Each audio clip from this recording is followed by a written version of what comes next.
All right, we got the frame moved out. We're going to turn it around. It's in the yard. Let's get it in.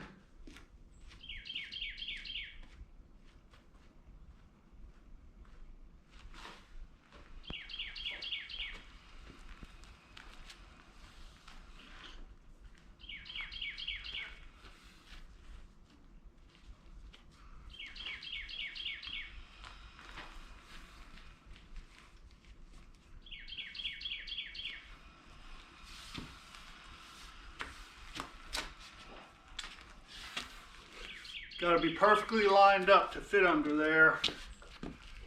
Hopefully we can get it first shot. Or take out the camera. All right. Let's get over the hump here. All right, it looks like we have to go to the left.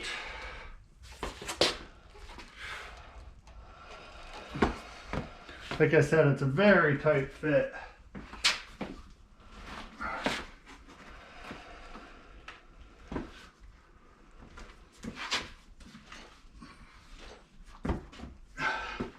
Maybe, maybe not.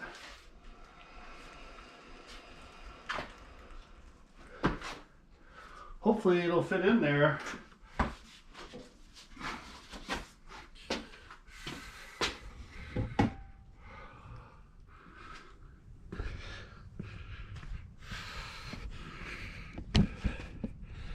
Sorry about the sun, but it is pretty out. All right, let's see. I think we gotta turn the wheel a little to the left.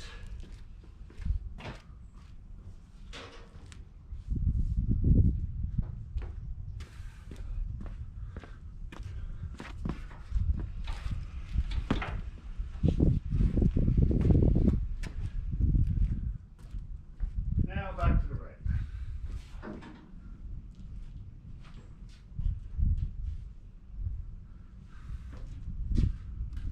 Looks like it clears about a ½ inch. Uh-oh, maybe not. Spoke too soon. Alright, what I'm going to do is let's mirror the tires.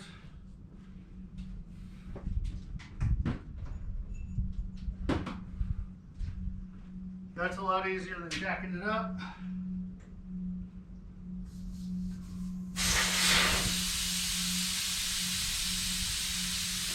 Hopefully, this will do it.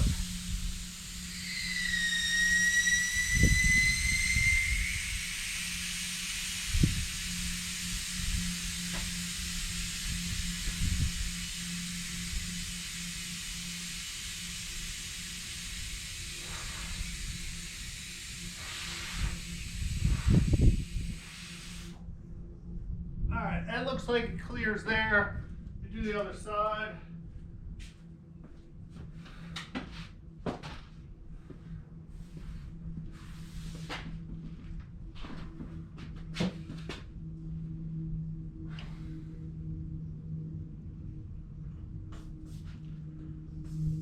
I'm still here.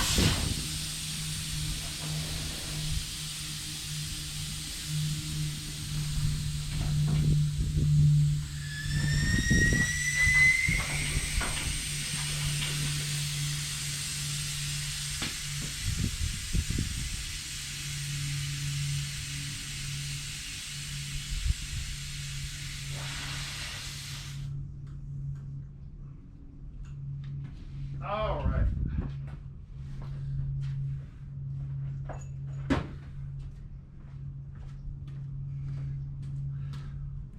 Think we got enough clearance now. Hopefully. Go easy. So I want to be able to jack this up to take that rear end out.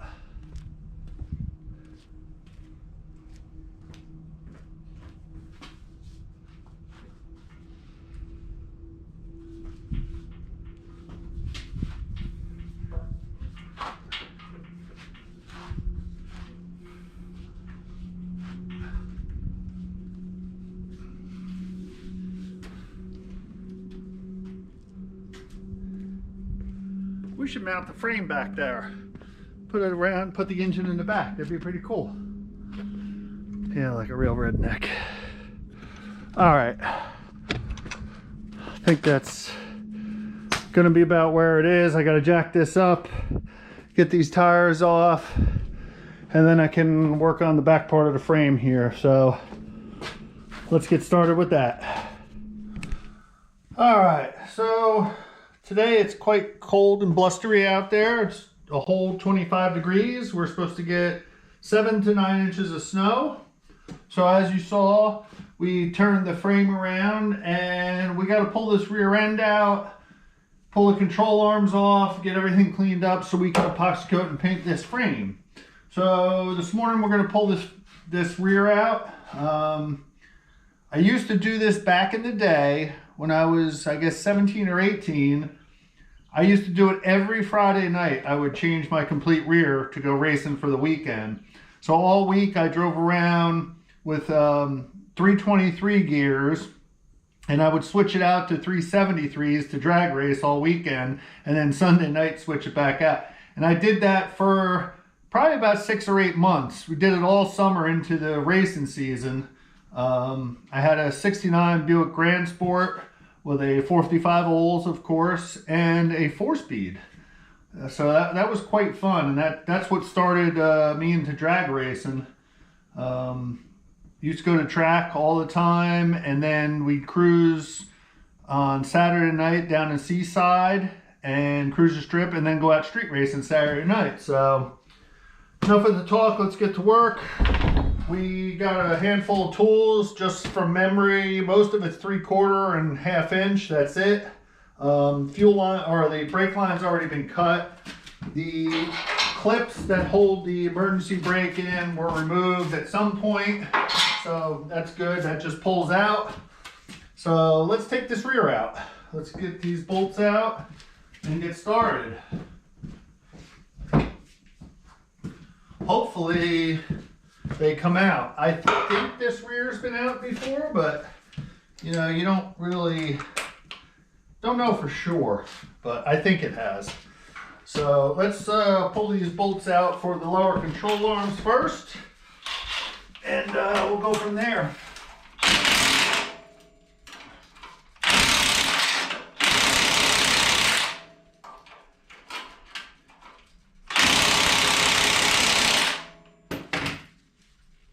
Okay.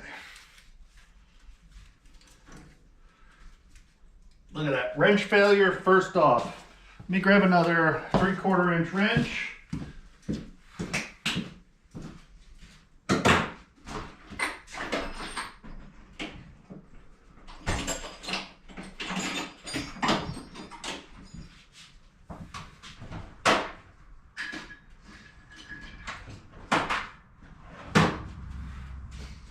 Definitely not the way to start the project with a wrench failure first thing, but that's all right. That's what happens when you have old tools. Try again.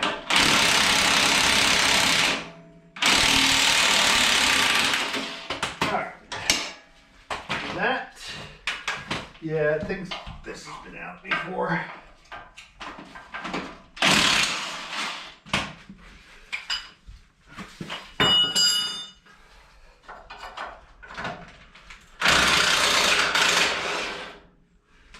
Oh yeah, these bushings are shot, which that's part of the reason we're taking it all apart. Gonna replace all of that. And oh yeah, everything comes out pretty easily. So obviously it's been apart, most likely. Let's pull these shocks off.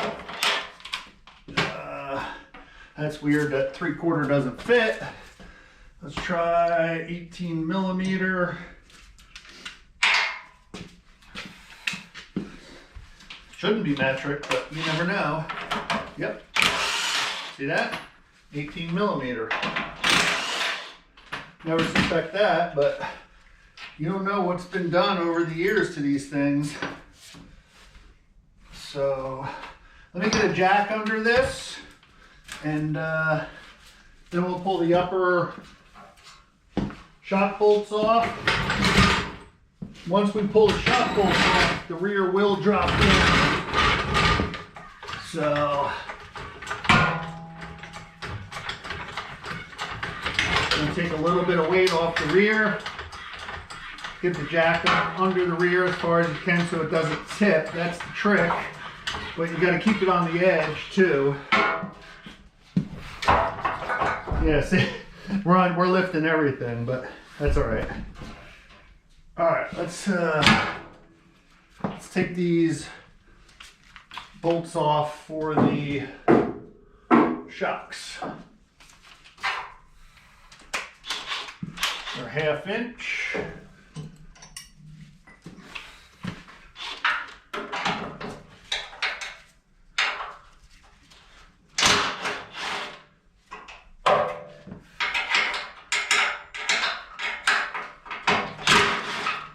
Yeah, 1/2 inch drive impact ratchet, little overkill for that, but that's all right. Zap them right off.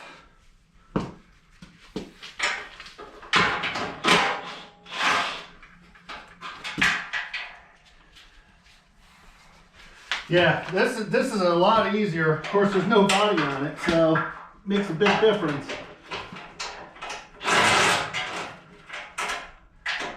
Okay, that one didn't have a nut on it. It was a little different back in the day. You know, you spent more time jacking the car up and getting it set. Nice set of air shocks. Anybody, $100. Anybody interested? Good one. I don't even think anybody uses air shocks anymore. But, all right. Let's pull these. Oh yeah, this has definitely been apart before. The way this stuff comes out.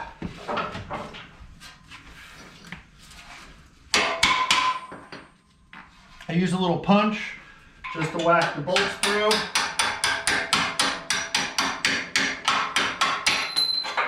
Yep. That's that. Oh, okay. All right, basically, the rear is out. We'll just lower it down.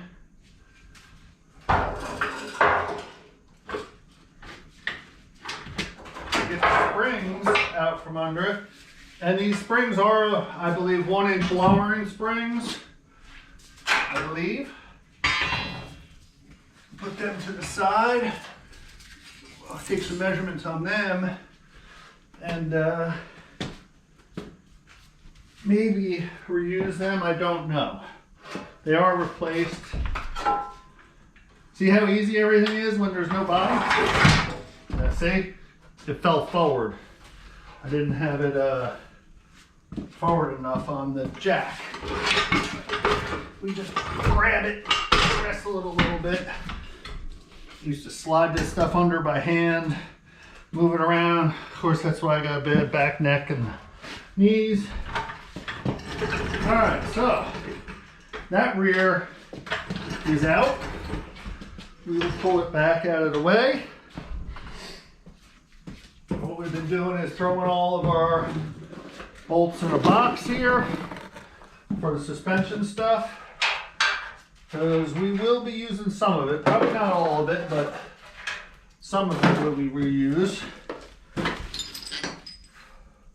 Yeah, bolts don't look too bad.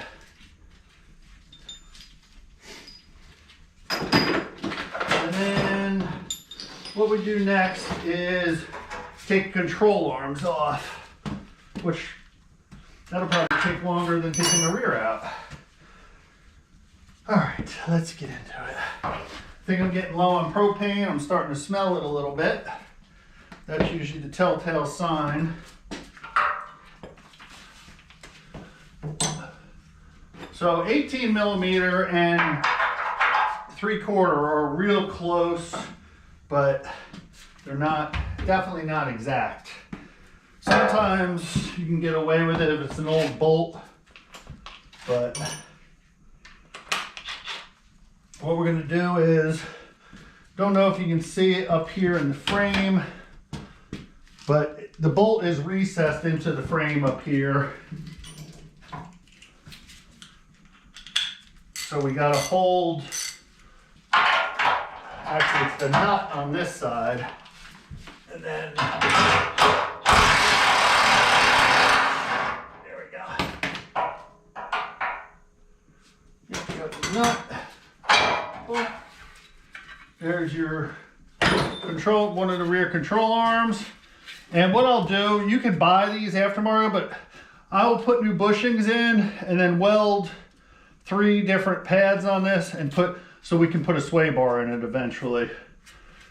Bushings don't look horrible. They are a little cattywampus, but they're not horrible shape. Let's see if we can get the other side out. Generally, you know, if stuff's never been apart, it's a little harder coming apart. But like I said, I think some of this has been apart. I know the rear's been out, obviously.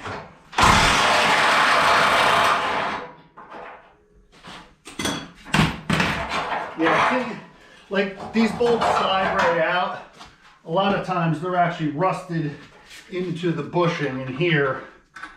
So that tells me that it's probably most likely been apart, which, you know, being 55 years old, I would think that it almost would have to be at some point. All right, let's see if this one comes apart. There it is. Very easy. Sometimes you get lucky. Yeah, that bushing is a little more worn. Let's get this one.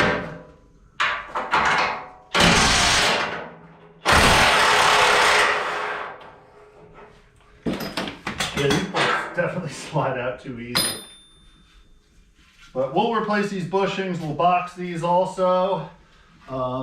Factory big blocks cars had a brace from the upper control arm to, I don't know if it was the body or the frame somewhere, that it was like a triangle cross, which was only, correct me if I'm wrong, but I think it was big block 4-speed cars. Chevrolet did it. They did it on all the A bodies. Somebody let me know in the comments that actually knows. Not that it's a big deal, but it's kind of neat. The brace actually stiffens it a lot. And of course, with a 4-speed and a big block, you want as much stiffness as you can get. Stiffness is always good. All right, let's pull this out. Just this old muffler bracket that's no longer in use. And that's pretty much it. That was quick, easy job taking that apart. Now what we're gonna do, I'm not gonna bore you with any more. We're gonna wire brush the rest of this down. We will have to epoxy coat it and then paint it.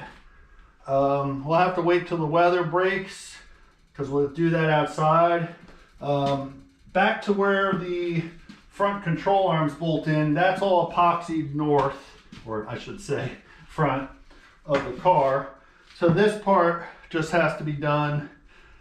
We'll pull this rear out of here. At some point we'll pull this rear apart and check it out. I'm turning it now. Obviously it's not a limited slip.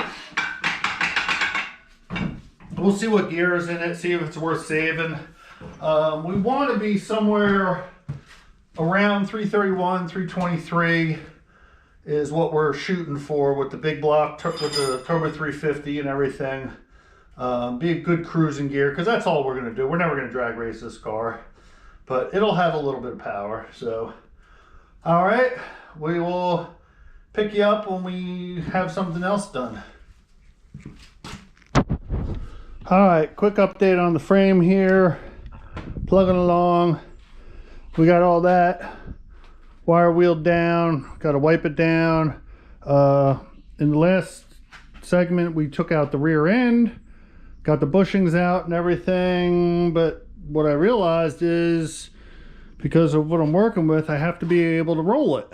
So what I did was, first of all, I pulled the cover off of the rear. I wanted to see what gears were in it because I want to be minimum 308, maximum 342. These are 255s, so that's not going to work. So we have two other rears we have to check out. I think they're both like 255, 273, but the one is an 8.5, so I could put gears in it. But let me know in the comments what you think about my suspension setup here. Used a couple of 2x4s, blocks of wood, and a piece of 1-inch square aluminum tubing. Let me know in the comments if you think that's going to hold up to a 455. So I think it'll work. I think it'll be fine. Let me know in the comments though. All right, we'll pick you up when we get more done. All right, we got the frame pulled outside. Finished a little bit of prep. Got to wipe it down, and then we're going to epoxy coat it.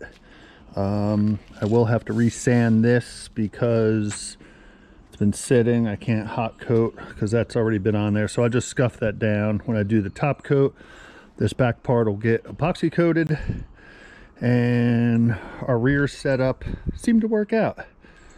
My 2x4 trailing arms and my 1x1 aluminum front or top arm, yeah, it worked. We were able to roll it out and get it out. We're going to lift it up with the engine crane so we can get underneath good.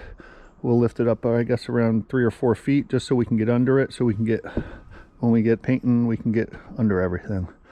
All right, once we get spraying, we'll show you something, and we'll get going here.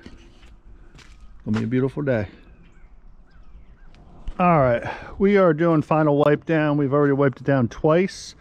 Got everything deburred, sanded. Yes, that is body filler right there, and right there. There were dents in the frame from somebody hooking it with a wrecker that I couldn't get out from the inside, so we filled them with body filler. It's not structural at all. Let me know in the comments what you think, because we are doing a complete restoration, so we're trying to make it look as good, if not better, than what the factory did. Of course, the frame wasn't painted from the factory. It was just left to rust. But usually when you do a restoration, it would have been great to sandblast the whole thing, but I don't have the capabilities of doing that, nor do I want to spend the money to send it out and do that. So, like I said, we're a backyard shade tree mechanic. There's our tree, no shade because it's wintertime. But gonna be 65 degrees today, so I figured it'd be a good day to paint. So like I said, we're gonna do a final wipe down on all of this. Just wipe it all down. We already did it twice just to get off what we can, and then we will put some epoxy primer on it. And as you can see, I scuffed this other epoxy because it's been on there for quite a while. But let's get started and we'll show you when we paint. All right, I think we got our pressure set right. Got about 25. Let's see how this does. This paint is thick. I don't thin it. They don't recommend it, so I don't. It's the Raptor liner primer. It's supposed to really bond good, so let's see what happens.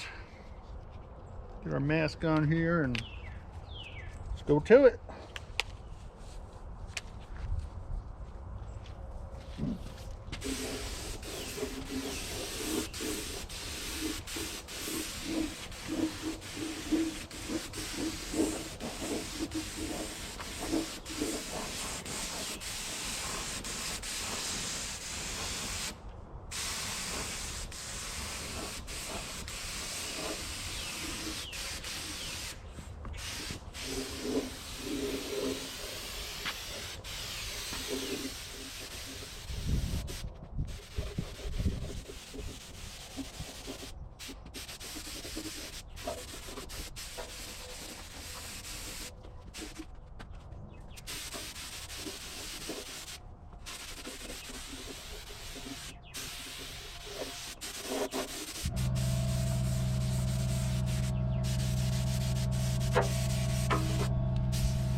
So once you put paint on something, you can see if it, like there's a little bit of overspray from undercoating in there, and I didn't see it, but as soon as you hit it, you can see a line. So that's, you'll see me scraping something.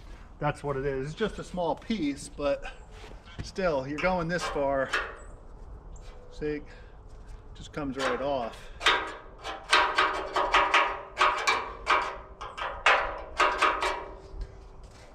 It's what we call bad preparation.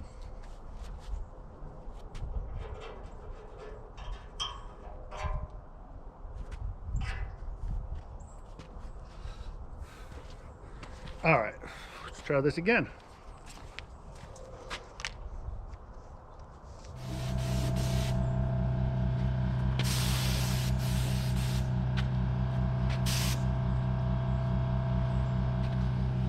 All right, I won't bore you with another coat of this. Got a good coat on there.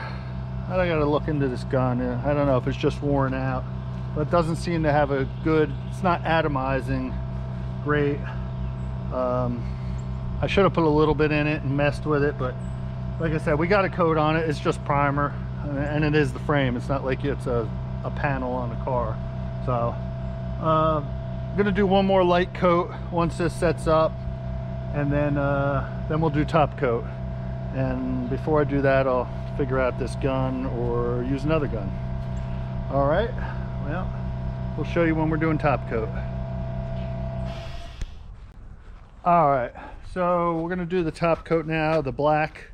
I thinned this out about 10%, so it's a little thinner than epoxy, and I turned the pressure up to about 23-ish, and it seems to have a little bit better spray pattern. Let's see how it lays out once we start on it, and we'll go from there. So I can put this mask on.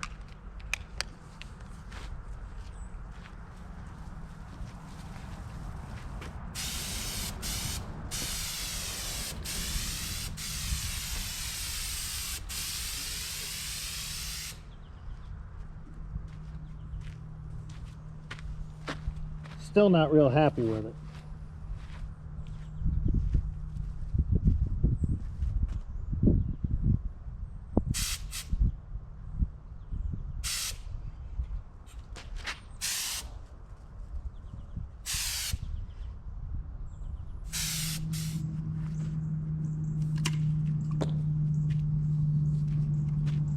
All right, that's the first coat. I think we're gonna have to retire this old primer gun.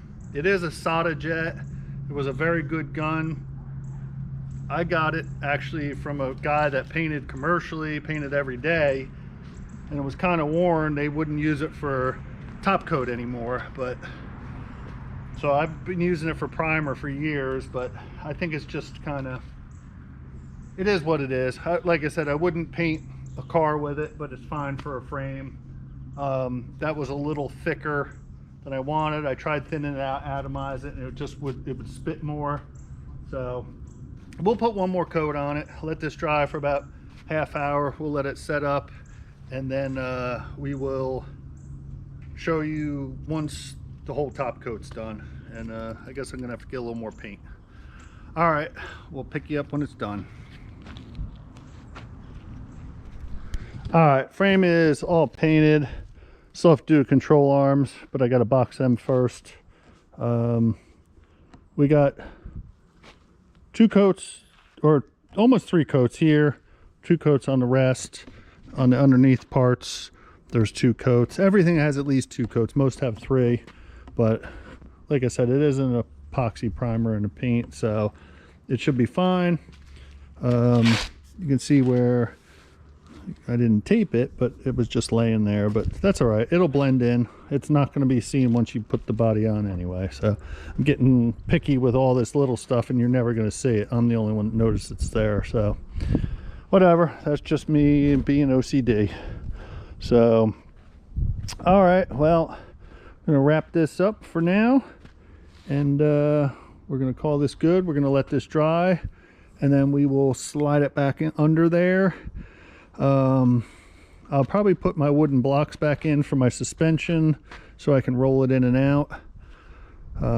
It's really actually easy to lift up and down, so it's not that big of a deal, but it will be easier with the wheels under it. So we'll do that and slide it back in, get it under there, and then got a little bit to do under the body. I want to finish cleaning under there, and I'm going to undercoat the body part, and then maybe we'll put the motor and transmission in. I keep saying all this and it all happens months later, but that's what ADD does. Everything happens at a later date. So all right, let me get some vehicles moved back around here, and we're gonna call this good, and it looks pretty good. All right.